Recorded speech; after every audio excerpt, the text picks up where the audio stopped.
Olá, sejam bem-vindos ao podcast Inclusive, um podcast dedicado à discussão de temas relacionados ao autismo. Eu sou o apresentador Bruno Frederico Miller e hoje nós vamos começar com Marx Osório, Marx como o filósofo Karl Marx. Marx, vamos começar falando um pouco sobre você, sobre a sua trajetória. E aí você me conta também como é que foi a sua infância e como é que foi o seu diagnóstico. Pergunta simples para resposta complexa, né? Bom, primeiramente, boa tarde a todos e a todas. Eu sou nascido no interior da Bahia, cidade de Santa Maria da Vitória, tenho 28 anos e a minha infância foi praticamente toda lá na minha terra natal. Fui diagnosticado com autismo há pouco mais de um mês, acho que quase um mês. E assim, eu moro na cidade de Goiânia desde 2015. Eu vim para Goiânia depois que eu terminei o ensino médio para fazer faculdade. Tinha alguns parentes do meu pai que residem aqui, né, há muitos anos. E ao longo da minha vida, eu passei por diversas situações, principalmente em ambiente escolar, ambientes públicos, muito complicadas, né? Tive muitos problemas de relacionamento e de socialização, mas por eu ser um aluno que ia muito bem, que conseguiu, no geral, ir bem e fazer aquilo que foi proposto, né, pela escola, acabou que eu passei batido durante mais de 25 anos, né? E a pergunta foi meio geral, mas basicamente até o final do ano passado, eu não fazia a menor ideia do que era transtorno de espectro autista e também o que eu havia escutado falar sobre. E a ideia que eu tinha a respeito do transtorno é aquela ideia que muita gente que não tem vivência nenhuma com autista tem, né? De ser aquelas pessoas mais comprometidas, que têm estereotipias, que não conversa, que não consegue ter uma vida ativa, funcional, etc, etc. E foi graças a eu ter conhecido o trabalho do NAIA, que é o Núcleo de Inclusão Autista, que eu comecei a conhecer pessoas que são autistas e que são pessoas que têm uma vida funcional. Isso é uma coisa que me trouxe certa curiosidade no começo e, de certa forma, eu me identifiquei bastante no começo. Então, você tem uma trajetória interessante, porque, me corrija se as minhas informações estiverem erradas, mas a sua esposa, ela é musicoterapeuta no NAIA. Sim. Você nunca tinha ouvido falar no transtorno antes, e aí você começou a conhecer pessoas autistas. Uhum. Mas o que deu o clique? O que foi que fez você desconfiar que talvez você também fosse um? Tem um colega meu, colega de faculdade, né? Para quem não sabe, eu fiz farmácia na UFG. Ele foi diagnosticado antes de mim e foi lá. Ele também fazia parte do NAIA, né? Ele faz parte do NAIA ainda. E ele foi a primeira pessoa que meio que jogou no ar, assim, que eu poderia ter alguma coisa, mas de maneira bem sutil. Na hora eu nem peguei, nem desconfiei que fosse. Que falando assim, um dia eu encontrei ele lá e ele falou: que dia que você vai participar mais ativamente do NAIA? Eu olhei assim, como assim participar mais ativamente? Porque eu sempre fui músico voluntário lá, né? Eu sempre participei das apresentações, sempre ajudei o NAIA de maneira voluntária, mas participar como membro mesmo, porque tem que ser autista, né, para participar, é voltado para isso. E aí eu fiquei pensando nisso, mas assim, eu falei, né? Deve ser alguma brincadeira. Eu não levei muito a sério na hora, né? Depois, uma outra feita que eu encontrei com ele, ele jogou uma outra coisa no ar, né? Ah, você já pensou em procurar um psiquiatra? Do nada, assim, né? Eu assim, às vezes sim, né? Acho que a maioria das pessoas vai precisar de alguma ajuda para saúde mental em algum momento. Eu não tenho preconceito nenhum com isso. E o fato de eu ter uma esposa que trabalha com saúde mental, que tem um conhecimento sobre o assunto, que já vinha me mostrando várias coisas, é uma coisa que me fez lidar com naturalidade. Mas, de fato, a primeira pessoa que me chamou para conversar e que falou diretamente, que falou abertamente e que me, entre aspas, confrontou a respeito do assunto foi o Marcelo, o presidente do NAIO. E foi de uma maneira bem descontraída, num evento social que a gente tava, numa festa, né? E, cara, eu tô te observando há muito tempo, né? E de muito tempo, já tinha mais de anos já que eu conheci ele, né?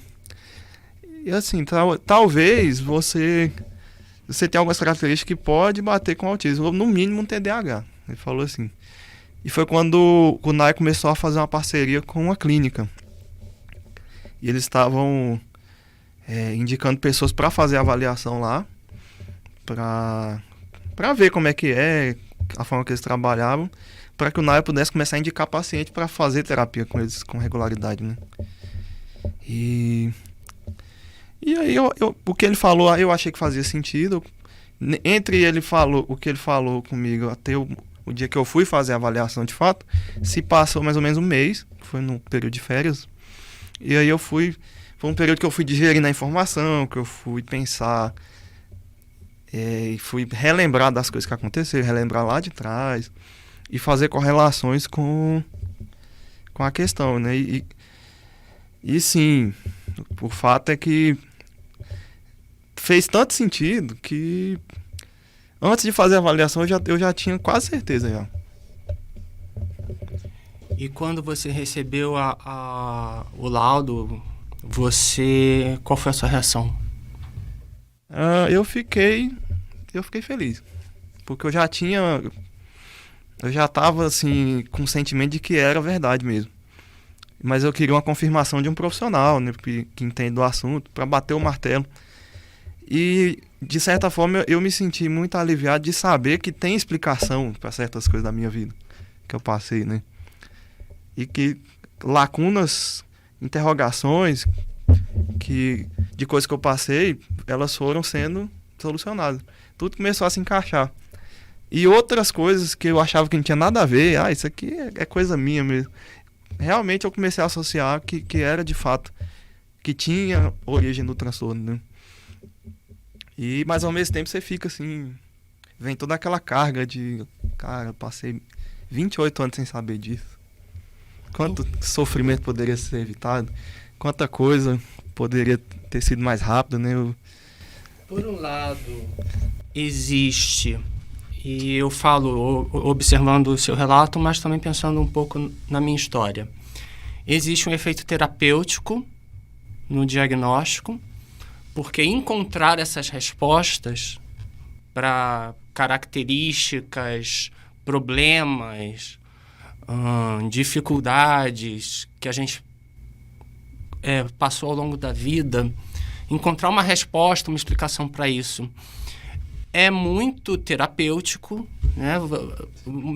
Porque existe uma carga de culpa que você carrega por coisas que não deram certo, existe uma cobrança por você não ser de outro modo, e aí você começa a ver que não, tá tudo bem, eu só sou de outro jeito, né? E aí você começa a se aceitar mais. Pelo menos foi o que eu passei e outras pessoas que eu conheço também relatam isso, né? Que elas possam se aceitar mais. Eu sei que existem outros casos onde isso não acontece. Mas existe esse lado terapêutico que muitos compartilham. Mas, por outro lado, existe um certo, não sei se é a palavra mais adequada, mas um certo luto. Por isso que você falou, porque, puxa, se eu tivesse descoberto isso antes, talvez eu pudesse ter resolvido tantos problemas na minha vida de uma forma muito mais fácil.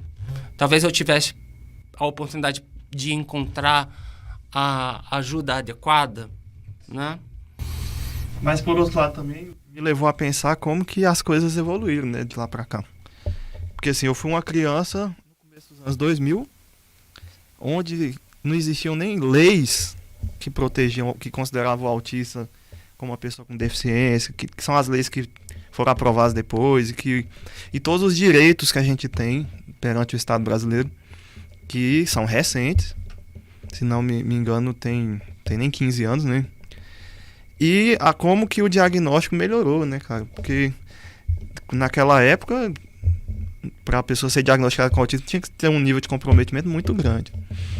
Então eu fiquei feliz por saber que eu estou fazendo parte de uma história onde o diagnóstico ele está ficando melhor e mais acessível e está abrangendo um espectro todo, né? E antigamente muita gente ficava de fora porque o autismo nível 1, né, que é o, entre aspas, mais leve, não era considerado autista antigamente. Isso, é também um testemunho de inclusão, né? A sociedade está se tornando mais inclusiva e também de maior conhecimento sobre o autismo, maior aceitação dentro da sociedade. Eu sempre falo que as pessoas que estão na nossa situação, somos adultos, diagnosticados na idade adulta, a gente passou e está passando por problemas que as próximas gerações não vão experimentar. Ser pioneiro é sempre muito difícil. Então, a gente está abrindo um caminho para que as próximas gerações de autistas tenham terapia mais cedo, tenham suporte adequado, tenham a devida proteção do Estado. Então, no final das contas, eu me considero um otimista, porque eu acho que a sociedade está caminhando nesse sentido. E acho que o testemunho das nossas dificuldades tem que vir sempre acompanhado desse reconhecimento. Sei. Bom, então, coisas que me levaram a procurar o diagnóstico, né? Eu sempre tive muita dificuldade com questões de contato visual. Eu me esforço bastante, mas é bem difícil. E era uma coisa que me reclamava bastante comigo quando eu era criança, porque o povo fala que é falta de educação e normalmente o povo fala, tem que conversar com as pessoas olhando no olho. Parece que você não está dando importância porque o outro está falando. Eu tenho sensibilidade visual a luzes piscantes, a luz branca, e sensibilidade auditiva a ruídos muito altos e a muitas pessoas conversando muito alto ao mesmo tempo. E eu estava começando a observar isso há um tempo já. Eu estudo na UFG, eu faço doutorado na UFG atualmente, e eu almoço e janto no restaurante universitário. E lá é um ambiente muito lotado, principalmente na parte do almoço, né? Então aquele monte de gente que conversa, e jovem de graduação em bando, é um barulho, e um querendo conversar mais alto que o outro. E eu não estava conseguindo comer direito por conta do barulho. Até que um belo dia eu arrumei um foninho daqueles que abafa o ouvido, comecei a usar. E eu senti uma melhora considerável na minha energia depois que eu saía de lá. E eu falei, tá. Então é esse tipo de coisa, né? Questões de na época escolar eu ter sofrido dificuldade de fazer amizades, pouquíssimos amigos eu tenho até hoje da época, quase ninguém. Bullying, né? Por sempre responder as coisas na lata, por não entender certo tipo de brincadeira. Então, coisas que somadas, né, juntas, e eu acredito que outras pessoas passaram por aqui devem compartilhar das mesmas ou de algumas dessas coisas que me levou a ir atrás. Mas a gente sabe que vai muito além disso, né? Sim. Suas experiências anteriores ao diagnóstico, problemas de relacionamento, problemas de comunicação.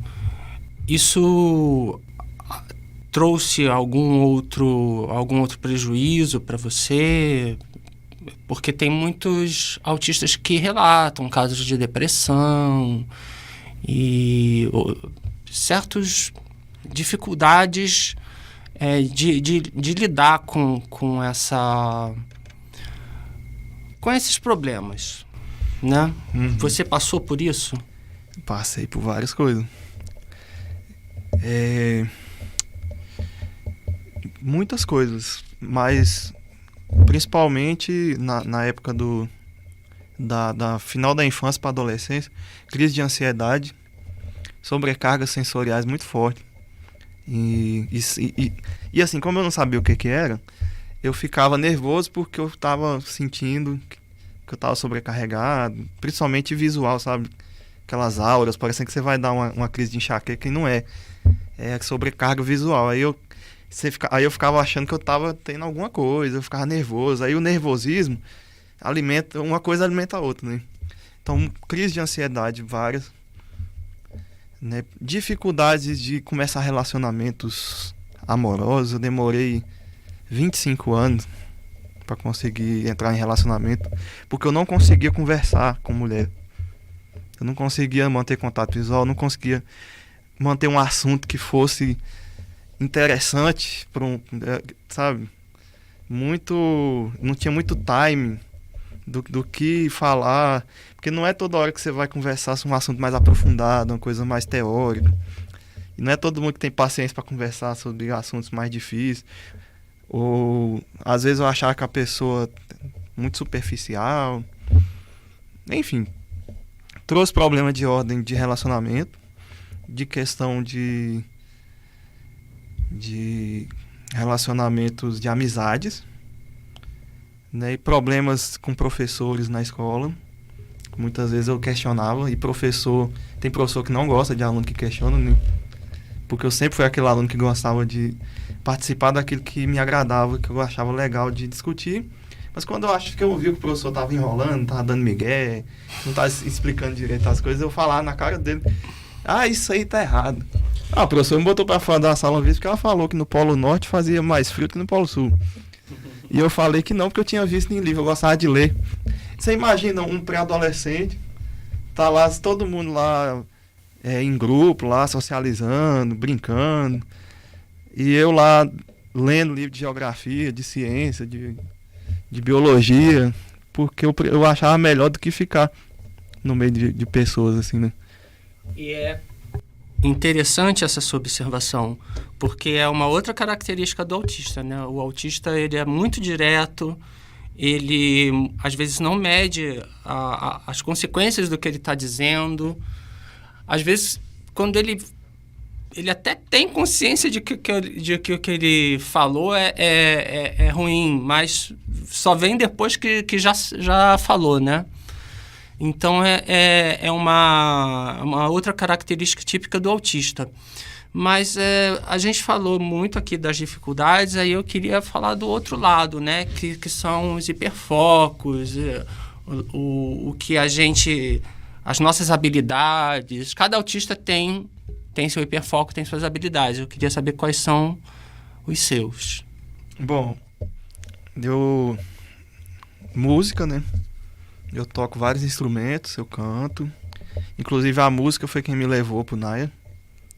Então, assim, a música me levou a vários lugares que me fizeram evoluir em algum momento da minha vida. E não foi só agora com a questão do NAIA, né? Tanto na época que eu era adolescente, eu passei por uns problemas que eu me envolvi com umas pessoas ruins e quase me dei mal por conta disso.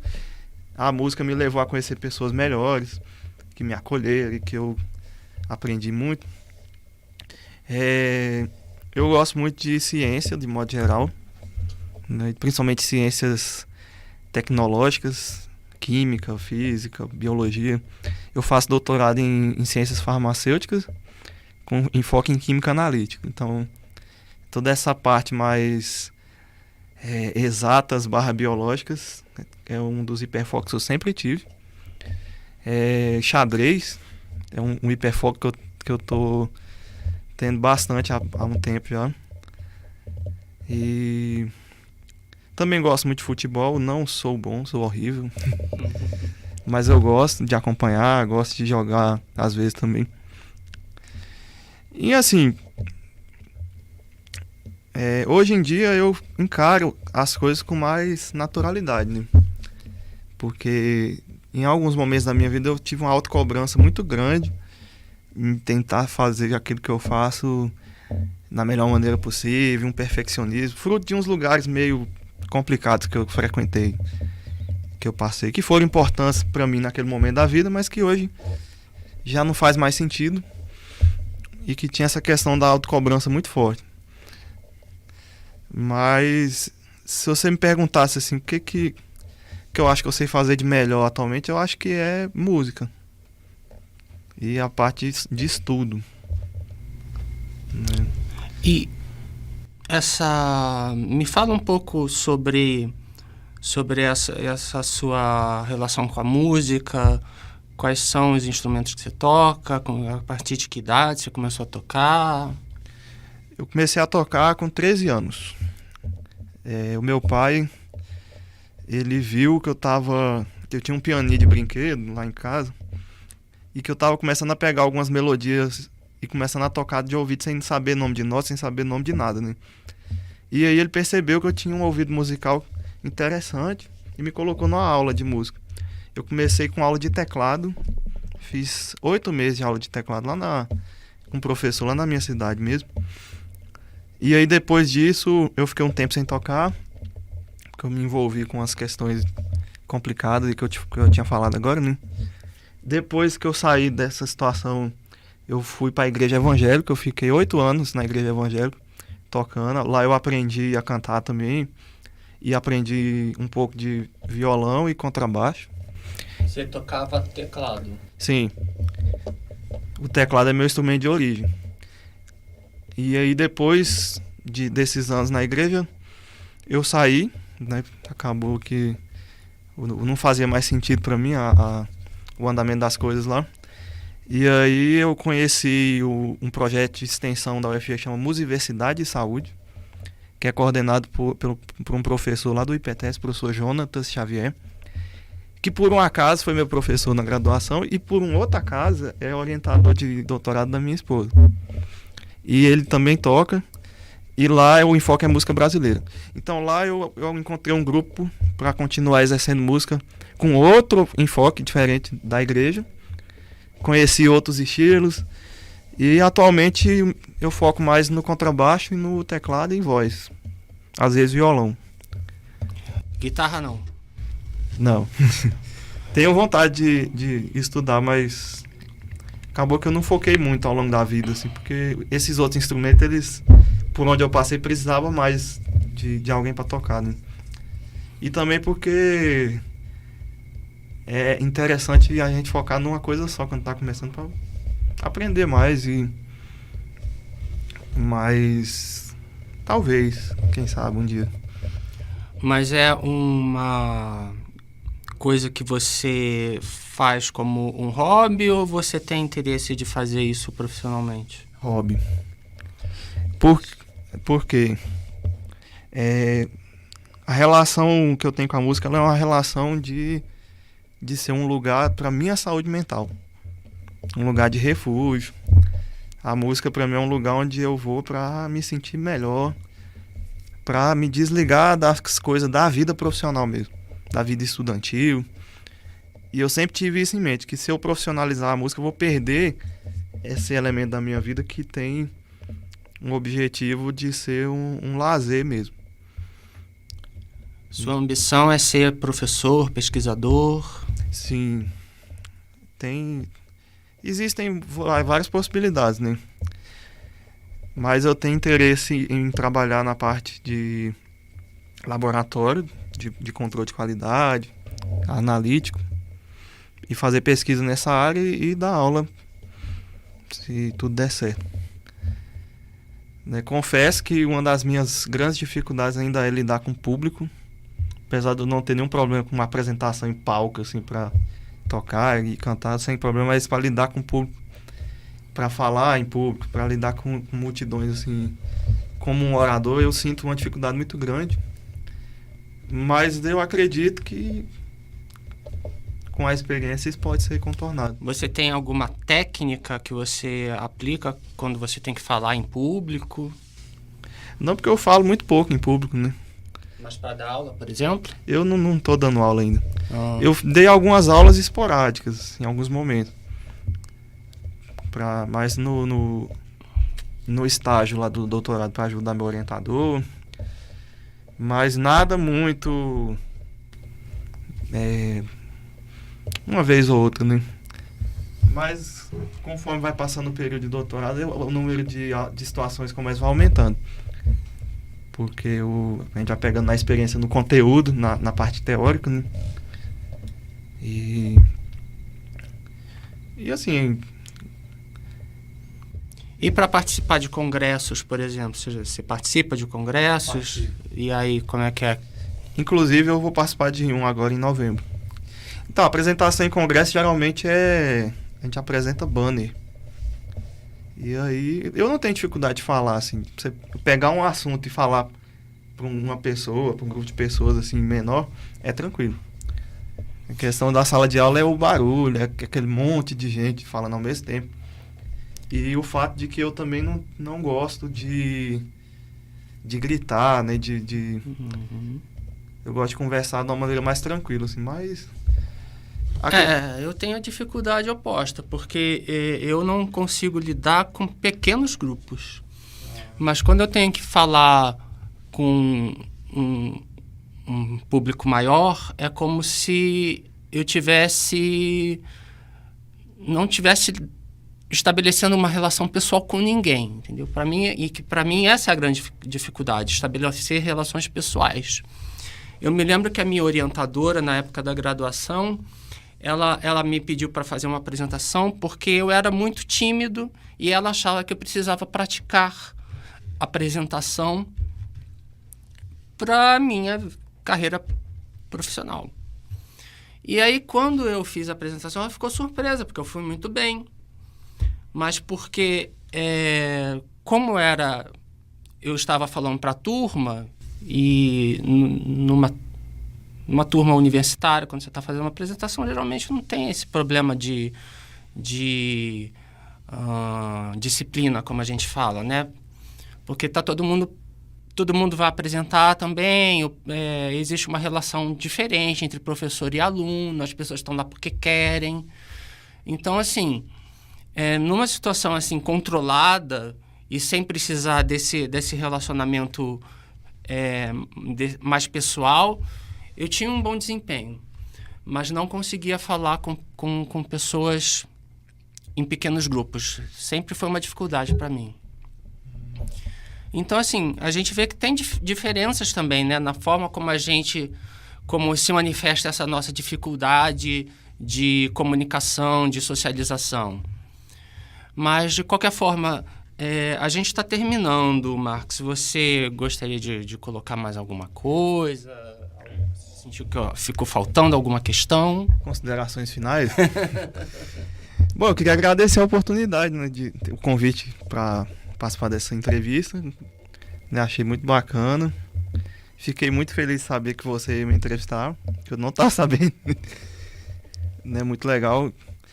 E assim, eu queria deixar uma mensagem para as pessoas que vão assistir, que vão ouvir esse podcast, que vão assistir, porque eu vou fazer questão de compartilhar para Deus e o mundo, de que nós estamos vivendo novos tempos. O autismo ele é uma condição muito comum e hoje a gente tem ferramentas de diagnóstico muito mais avançadas do que antigamente e que sim, existe um universo dentro do espectro autista.